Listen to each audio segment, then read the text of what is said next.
Mr Speaker, the Government published its plans for day-to-day spending in the spring budget in March. But when I arrived at the Treasury, on the very first day, I was alerted by officials that this was not how much the previous government expected to spend this year. It wasn't even close. In fact, the total pressures on these budgets across a range of areas was an additional £35 billion.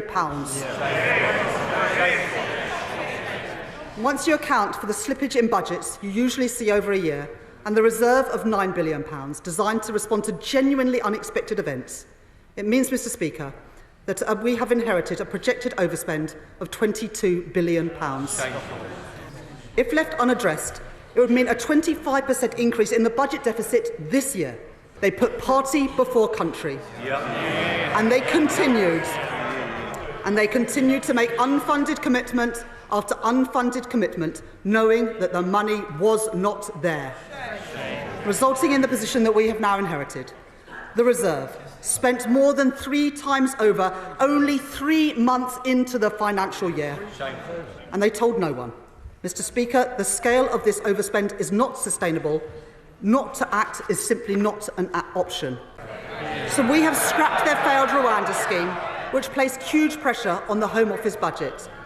To bring down these costs as soon as possible, my right honourable friend, the Home Secretary, has already laid legislation to remove the retrospective element of the Illegal Migration Act, which will significantly reduce the use of hotel accommodation. These measures will save nearly £800 million this year and avoid costs spiralling even further next year. I am announcing today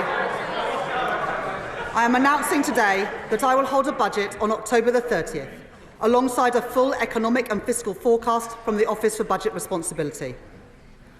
I have to tell the House that the budget will involve taking difficult decisions to meet our fiscal rules across spending, welfare and tax.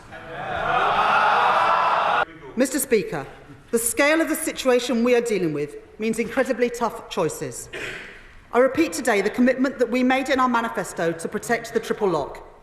But today I am making the difficult decision that those not in receipt of pension credit or certain other means-tested benefits will no longer receive the winter fuel payment from this year onwards. The Government will continue to provide winter fuel payments worth £200 to households receiving pension credit, or £300 to households in receipt of pension credit with someone over the age of 80.